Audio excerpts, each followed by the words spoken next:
willing. I've met every president since my uncle was president.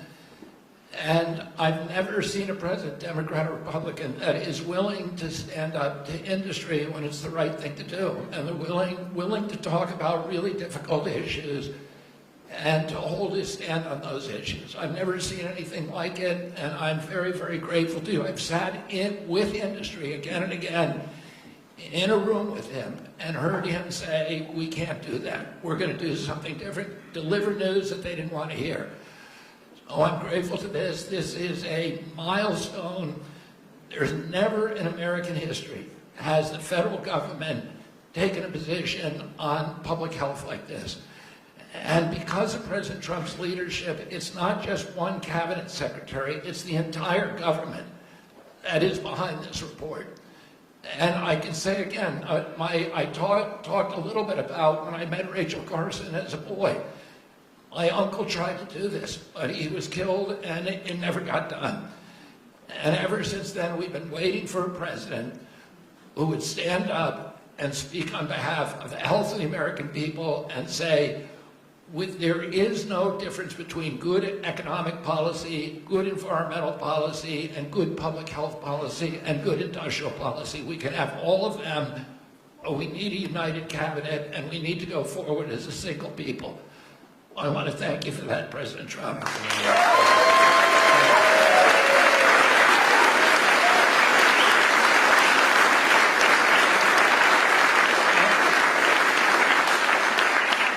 At its core, this report is a call to action for common sense.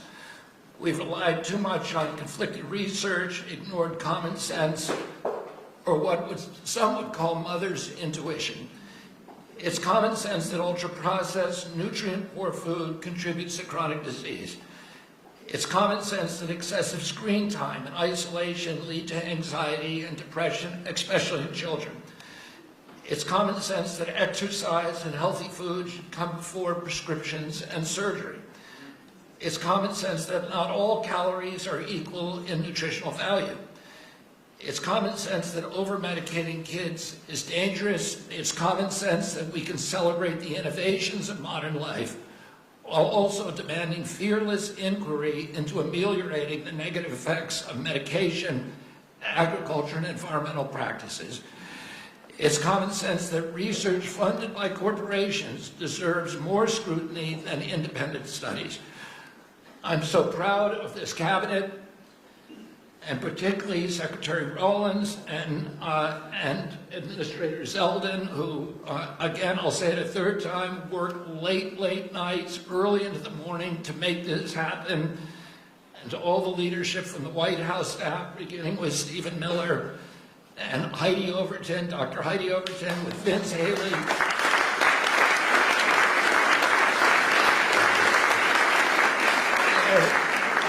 And their steady hand in getting us to the goal line we could not have done it without them. They helped us grapple with weighty issues and committed this administration to solving large, complex challenges like children's health. We're joined here by senators, advocates, governors who I have worked with, and CEOs who I know who are all ready to begin carrying out this mission.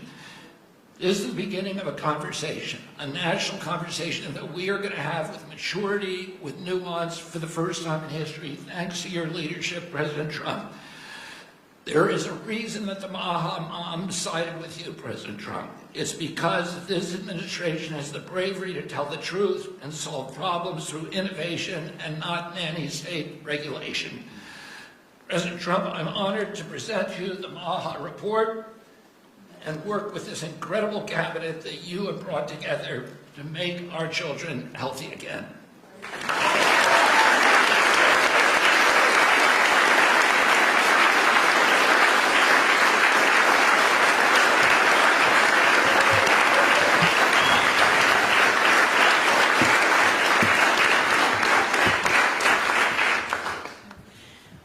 Three things. First, on behalf of an extremely grateful nation, and on behalf of a lot of extremely grateful Maha moms who are out there, Secretary Kennedy and Mr. President, thank you. I see a Maha mom and grandma and our amazing chief of staff right there, Susie Wiles. I see a Maha mom and Caroline Levitt all across our cabinet. Sir, my oldest son, Luke, is here. Stand up, Luke. I am a Maha mom of 4. And this hits particularly close to home for every single one of us in this room. That's the first thing.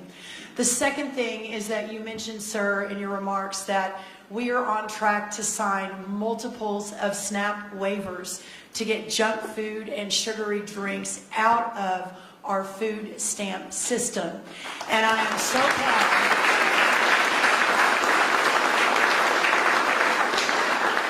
So proud to announce that on Monday I was in Nebraska with Governor Pillen where we signed the first one. An hour ago I signed the second one for Governor Braun in Indiana. He may not even know that. I've got it right here, sir. I also signed the third one, Governor Kim Reynolds of Iowa, about an hour ago.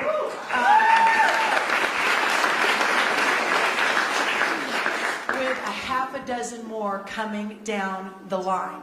And sir, that has never happened before. Under Republican or Democrat administrations, we have never made that happen before. So I am so proud and so grateful for your leadership. Governor Morrissey here was the first one to apply from West Virginia. Oh,